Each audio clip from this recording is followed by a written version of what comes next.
Hola, hola, yo soy Lu, por si este es el primer video mío que ves, yo soy psicóloga.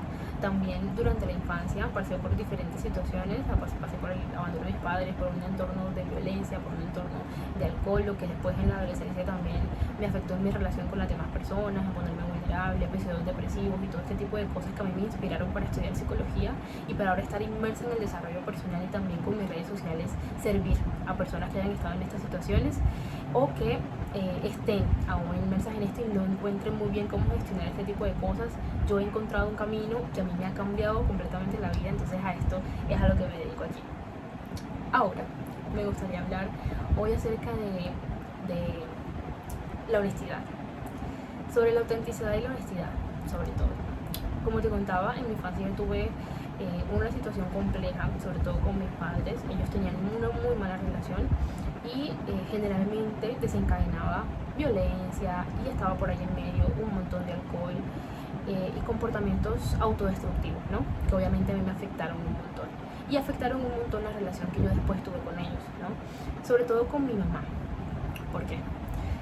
Porque a pesar de que el abandono yo lo percibí muchísimo más por parte de mi papá, socialmente la imagen de la mamá es lo más sagrado, ¿no? Sobre todo pues en la cultura colombiana y costeña también está muy afianzado eso, no, la mamá es lo más sagrado, la mamá es lo mejor, la mamá tal. Entonces yo al momento de no verme identificada con lo que se supone que es la norma, ¿no? Yo me sentía culpable, o sea, si tú has pasado por ese tipo de situaciones en la infancia, ya sabes que hay cierta culpa cuando uno es niño de empezar a entender todas estas situaciones y decir, claro, pero si yo no estuviera aquí, si yo no hubiera nacido, esto no estuviera pasando. Si, por ejemplo, dentro de la relación que ellos tenían también había infidelidades que muchas veces yo me enteraba y entonces no decía nada porque no sabía qué hacer ante esas situaciones y eso me generaba también culpa, como un montón de situaciones que se hacen alrededor de ese conflicto entre los padres, en donde uno se ve en el medio y empieza a decir, no, esto es mi culpa y esto es mi culpa y esto es mi culpa, y que esto después va desencadenando en otros comportamientos, ¿no? Pero el asunto es que otra de las culpas que desarrollé fue por esta imposición social de que la mamá es lo mejor, la mamá es lo más sagrado, la mamá es lo primero, la mamá, ¿no? Entonces yo en este afán de caber dentro de ese molde, no lo hacía solo con mi mamá, pero me di cuenta que había sido el origen de esa actitud y de ese comportamiento y se trataba de que yo todo el tiempo intentaba caber dentro de las expectativas de ella, aunque yo no me identificara con eso. Entonces empecé a entender los patrones de conducta que ella aprobaba, que eran supremamente nocivos, porque como te repito, son personas que no han aprendido, al menos no han seguido mi camino, que yo creo que es el camino que a mí me ha servido sobre todo para poder crecer, poder encontrar paz, poder encontrar plenitud en la vida, ¿no? Mío, no estoy diciendo que sea lo perfecto, lo correcto, lo perfecto no existe para empezar, pero no estoy diciendo que sea el camino definitivo para no, esto es lo que a mí me ha servido y lo que me ha cambiado completamente la vida. No son ese tipo de personas, ellos aún no lo son y yo lo acepto completamente, está todo bien. Sin embargo, yo por muchísimo tiempo intenté caber en esos patrones que ella aprobaba. Entonces lo que hacía era, en el momento, yo no viví con ella muchísimo tiempo, viví con ella como en la infancia, como hasta los 6 años, pero de idas y venidas también, porque como había estos conflictos, yo muchas veces estaba en la casa de mi abuela, en la casa de mi tía, como que iba de un lado para el otro. Luego ellos se fueron al centro del país, entonces yo me quedé acá y luego viajamos otra vez como un par de años y luego volví, o sea, fue como muy caótico. Y el momento que más recuerdo haber convivido con ella fue como desde los 11 hasta los 14 más o menos. Y esa fue como mi medida preventiva tanto para la culpa que sentía como para la relación que tenía con ella, porque ella sigue siendo una persona violenta. Entonces mi forma de aprobarme y de aprobar, según yo, la relación de madre e hija para cumplir esos estándares era seguir esos patrones que ella aprobaba, ¿no? Entonces hacer chistes acerca de otras personas, hablar mal de otras personas, empezar a responsabilizar a cualquier otra persona menos a uno mismo de los conflictos y de los problemas y de las situaciones y ese tipo de comportamientos que ella aprobaba. Entonces encontré algo en común en donde nosotras podíamos encontrar un punto neutro, un punto medio y no discutir tanto y que no hubiera tanta violencia y demás. Y esto fue un patrón que yo empecé a replicar con las demás personas, porque además con ese abandono de mis padres yo desarrollé cierta dificultad para comunicarme con los demás. No porque no pudiera comunicarme, sino porque la comunicación implicaba que yo fuera vulnerable, que yo me quitara las máscaras, que yo fuera completamente transparente con las demás personas, y abrirme para mí significaba que esa persona tiene la posibilidad de herirme y lo va a hacer. Eso no es algo que yo pensaba conscientemente, pero mi niña, que fue abandonada tantas veces, que iba de un lugar al otro, que no entendía muy bien qué era lo que estaba pasando, fue lo que le pasó muchísimas veces, que confió, que dijo, bueno, aquí estoy segura, y de repente ya estaba en otro lugar, y ya se sentía abandonada, y ya estaba llorando otra vez porque había pasado una pelea y porque tal. Entonces nunca se sintió completamente segura con nadie. Entonces lo que dijo fue, no se puede confiar en nadie. Como yo no lo había trabajado, lo que hacía era ponerle muros absolutamente a todas las personas. Yo no me abría, yo no confiaba en nadie en realidad, y por ende nadie confiaba en mí.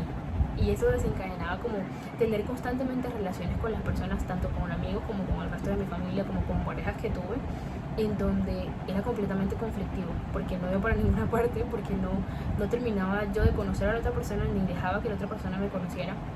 Entonces empecé a usar esta herramienta que yo aplicaba con mi mamá, que era analizar a la otra persona, sentarme, escuchar cómo es el discurso y a partir de eso amoldar mi discurso al de esa persona, para poder de alguna manera sentir aprobación, ¿no? Para sentirme como que había algo en lo que podíamos conectar, pero sin que yo necesariamente tuviera que verme vulnerable. Y eso fue algo que yo repliqué con muchas de mis amistades, en donde yo simplemente me dejaba llevar por el contexto, ¿no? Por la perspectiva que tenía la persona de la vida. Yo me amoldaba a eso para poder caber dentro de algún tipo de amistad. Y yo ni siquiera tenía muchos amigos, porque de hecho me costaba muchísimo eso. Pero los amigos que llegué a tener, eso era lo que me pasaba. Yo me sacrificaba a mí misma, mi propia autenticidad, mi propia honestidad, por encima de poder no sentirme sola. Porque no había otra manera, porque es la manera en la que yo había encontrado que era normal relacionarse. Esto fue en la adolescencia, cuando uno ya empieza a sentir mucha más presión por tener un círculo social.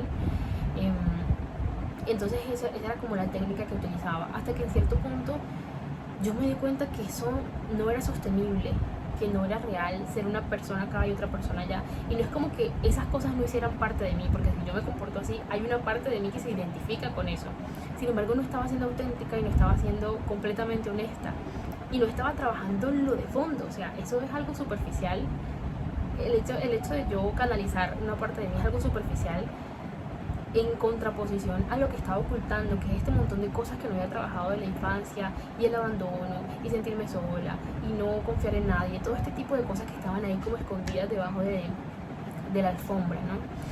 Hasta que en cierto punto yo me di cuenta que no era normal, y que esa cosa, ese montón de personalidades, digámosle, que estaba fingiendo tener yo, habían derrocado, habían movido y habían reemplazado mi verdadero yo, mis propias opiniones, mis propios pensamientos. Entonces, un segundito, tengo que colgar una llamada, me están llamando. Bueno, un pequeño corte, porque me llamaron y se pausó, entonces ya continúo. Iba en que en cierto momento yo me di cuenta que no era sostenible, porque estas personalidades que yo estaba adoptando, al no ser honestas conmigo mismo, lo que habían hecho era reemplazar mis verdaderas opiniones, mis verdaderos pensamientos, mis verdaderas posturas frente a la vida, y entonces cada vez me convertía más en esa persona que estaba pretendiendo ser. Y me di cuenta exactamente en una conversación con mi mamá, cuando ella dijo algo, no recuerdo el qué, pero yo respondí de manera automática, o sea, ni siquiera lo tenía que pensar, porque ya estaba muy acostumbrada a esa dinámica, y respondí algo que no tenía nada que ver con lo que yo pensaba, pero absolutamente nada que ver. Y en ese momento yo me quedé, o sea, en shock. Yo no podía entender muy bien qué era lo que había pasado, ni nada, y me estaba confundida, hasta que tuve que ir hasta ahí, ¿no? Como que ahí lo dejé pasar y tal, pero después hice el trabajo de decir, cuando estaba sola, de decir, ok, ¿qué acabo de pasar? ¿Por qué me pasó esto? ¿Qué significa esto? Y empecé a tirar de esa emoción. Por eso es importante no estar presente, para reconocer la emoción que está viniendo y qué la está detonando, y a partir de ahí empezar a descubrir, ¿no? Entonces empecé, ok, me sentí de esta manera porque pasó justo esto y por qué pasó esto. Porque me sentía incómoda porque esta persona me dijo esto y yo respondí automáticamente eso cuando no es lo que pienso. Ok, ¿y por qué? ¿Y por qué? ¿Y por qué? ¿Y por qué? Y fui respondiéndome todas estas preguntas hasta llegar al punto de este es mi mecanismo de defensa en el que no me siento sola, pero tampoco tengo que exponerme ante la vulnerabilidad de que otra persona venga y me traicione o venga y me abandone o el montón de cosas de las que yo tenía miedo, ¿no? Entonces me empecé a dar cuenta que eso no solamente era con mi mamá, sino que lo empecé a replicar en las amistades que yo tenía. Y ese es el tipo de cosas a los que uno llega y son supremamente dolorosas porque uno entiende que por miedo a que te traicionen y por miedo a que te abandonen, tú te has traicionado y tú te has abandonado. Y ese es un dolor súper profundo que uno empieza a curar en el momento en el que dice, basta. O sea, mis expectativas son las que yo tengo que cumplir y punto. ¿Cuáles son mis expectativas? Ser una persona real, ser una persona que puede abrirse, ser una persona en la que se puede confiar y que puede confiar en las demás personas. Entonces uno puede empezar a trabajar en lo que realmente hay que trabajar, en lo que hay de fondo, preguntándose los porqués y los porqués y los porqués suficientes como para llegar al fondo de qué es lo que está pasando y a dónde es que tengo que empezar a rascar y a jalar para empezar a crecer en la vida, para resignificar todas estas cosas que me pasaron. Hoy yo tengo la capacidad de decir, o sea, no es como que yo culpe a mis papás por nada, ni porque yo crea que ellos son así, entonces por eso yo soy así. Cero, para nada. Las cosas son como tienen que ser porque todo el mundo está haciendo lo mejor que cree que pueda con las cosas que tienen en el momento. Ellos también estaban gestionando sus propias cosas y yo no, en este momento, con más de 20 años, uno ya no puede hacerse la víctima de lo que le pasó con los papás en la infancia. Uno tiene que responsabilizarse de la persona que es y usar absolutamente todo lo que a uno le pasa. Eso es la manera de resignificarlo más bonita, porque eso es lo que a uno le va a permitir también usarlo para uno, y lo que hago yo ahora, usarlo también para que otras personas puedan usarlo. Entonces yo en ese momento me di a la tarea de empezar a asumir las consecuencias de ser la persona que yo era, sin importar cuáles fueran esas consecuencias. No, así perdiera amistades, así no me hablara más con mi mamá, así ya eso generara conflictos, porque si generaba conflictos con las personas que me rodeaban, significaba que no eran las personas correctas para rodearme, sino que yo había estado metiéndome ahí en lugares donde no cabía, simplemente por miedo a estar sola. Y muchas de las decisiones que tomé antes fue por miedo a estar sola, por miedo a no caber, porque yo sentía que nunca estaba encajando, pero nunca iba a encajar, con miedo a ponerme vulnerable, con miedo a que me vieran, con miedo a confiar en las demás personas. Y esas fueron de las cosas más bonitas que yo pude entender y que pude resignificar y que me han servido también. Y una de las más dolorosas también, pero de ahí nace de poder ponerse un incómodo, de pasar por ese proceso de wow, o sea, yo llevaba todo este tiempo escondiéndome esto de mí misma y ahora, aunque me duela saberlo y que me duela, las dos cosas es lo que me va a permitir que esto sea una cosa maravillosa para mí en el futuro, porque las cosas que a mí más me han dolido son las cosas que más me han servido también para crecer, son las cosas que yo me he dado cuenta y es como, con esto puedo hacer un montón de cosas porque puedo resignificar mi vida y puedo intentar con mi servicio resignificar también las experiencias de las demás personas. Entonces esto ha sido para mí un viaje maravilloso en el que uno deja de huirle a las cosas que le tienen miedo, porque se da cuenta que cuando entre más le huyas, más te van a perseguir, y entre más le huyas, más lo vas a encontrar también, más lo vas a traer también. Entonces es atravesar los miedos, atravesarlos. Yo en este momento confío en absolutamente todo el mundo. Yo me pongo vulnerable en las redes sociales y cualquier cosa puede pasar, como antes, que también cualquier persona me puede traicionar, cualquier persona no puedo abandonar, no, porque yo ya he entendido que absolutamente nadie te puede abandonar, ¿no? Tú no le perteneces a nadie te pertenece, todo el mundo está tomando sus propias decisiones de acuerdo a sus propias perspectivas de la vida, ¿no? Pero sí hay gente todavía allá afuera que tiene esos comportamientos y esas conductas y tiene esas heridas con las que también muchas veces hieren a los demás, pero yo ahora vivo mucho más en fe que en miedo. No vivo, ay, ¿qué pasará? No, ay, ¿qué tal?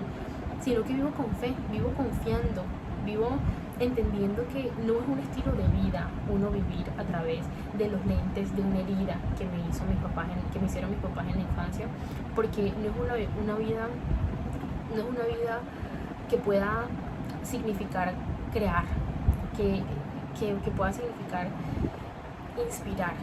Entonces esa no es una vida que yo quiero, y muy probablemente no sea una vida que tú quieras tampoco.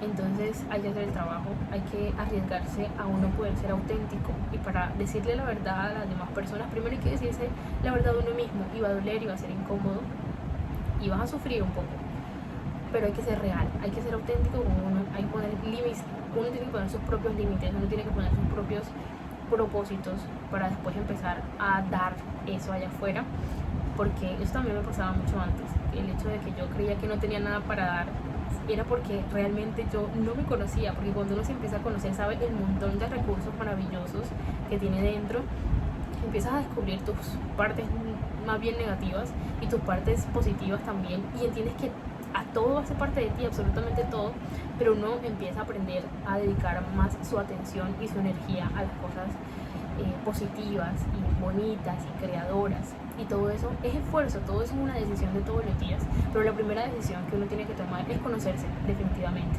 conocerse, saber quién soy y para dónde voy, y eso es lo que le va a permitir a uno accionar hacia un lugar mucho más bonito, en donde uno puede encontrar la paz que tanto merece, todos merecemos paz.